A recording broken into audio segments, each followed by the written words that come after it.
NASCAR fans are revving their engines for the 2022 Cup season, which officially kicks off this weekend with the Daytona 500. It is the sport's pinnacle event, the 64th annual running set for Sunday afternoon. And our next guest may have an opinion or two about this sport. He once said, "You don't have to be an athlete to drive a car." It is the Super Bowl of NASCAR, so we thought we'd invite Merril Hoge to join us. Merril, I'm a huge fan, man. I loved watching you play. You ran the ball so hard. But I got to be honest with you. We were in the meeting and we said, is there a way we can talk about NASCAR with Merril Hoge? And I literally Googled Merril Hoge NASCAR, and here we are. I mean, do you still catch heat for that comment, and do you still believe it? Of course I do, and rightfully so. I mean, there's a skill set that goes along with Daytona 500. Now, I think this is where this happened. I went to my first Daytona 500. I could not have been more excited. In fact, when they said start your engines, one of the coolest things I've ever seen in sports. But then, when they took off, they made one turn and they all wrecked. And it was another hour before, and I was like, "Well, nothing was more disappointing." I was like, and then after that, it was like just laps. And so it's because I don't understand the sport very well, and so I remember making that comment. You've been reformed, and, yeah. Well, listen, the speeds in which they move, right? There's skill to that. Well, one of them challenged you to a race, didn't they?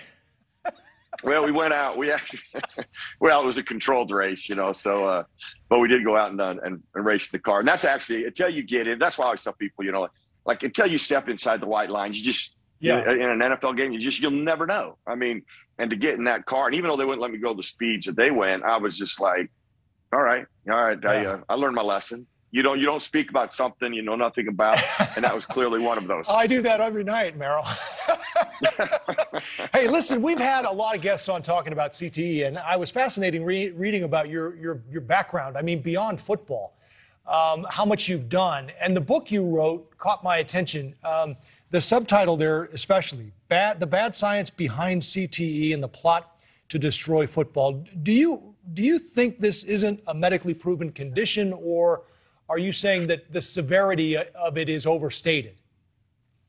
Well, okay, here's what you got to do. And this is what I've tried to do. I try to do all the time. And this is what drove me to that book is you got to say, okay, how do I know what I know? Where did I get that information? And in this particular subject, if you didn't read the scientific literature, you can't know. It's impossible to know. You can't Google it. And so here, I'll give you an example. This paper right here from the American Academy of Neurology came out on March 15th, 2021. Okay, there's a scientific paper. It's about 69 pages long. That's why a lot of people won't go read it. But here's what's important about that paper right there. CTE is still in an observation state scientifically.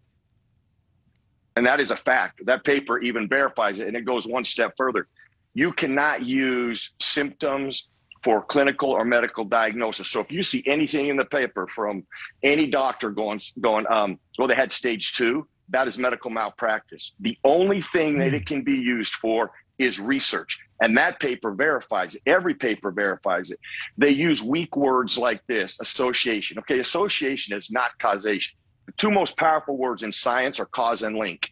Now, the media will use those words, but nobody ever asks them, can you read the scientific literature to back that? Well, the Journal of the American Medical Association reported that it found CTE in 99% of the brains obtained from NFL players.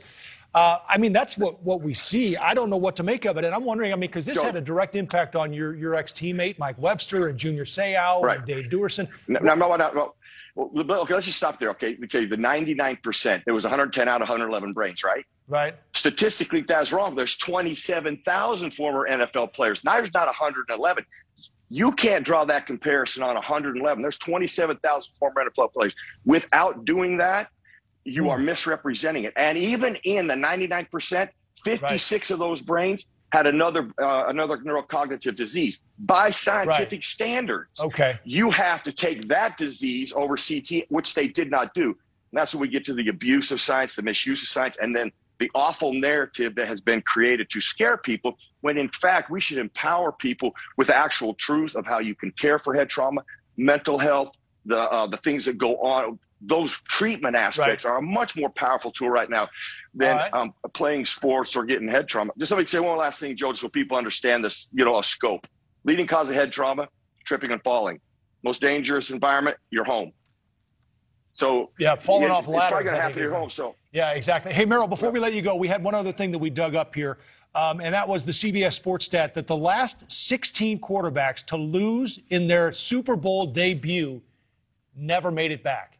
It shows how hard it is just to get to that game, and everybody watched Joe Burrow and thought he'll be back. Maybe not.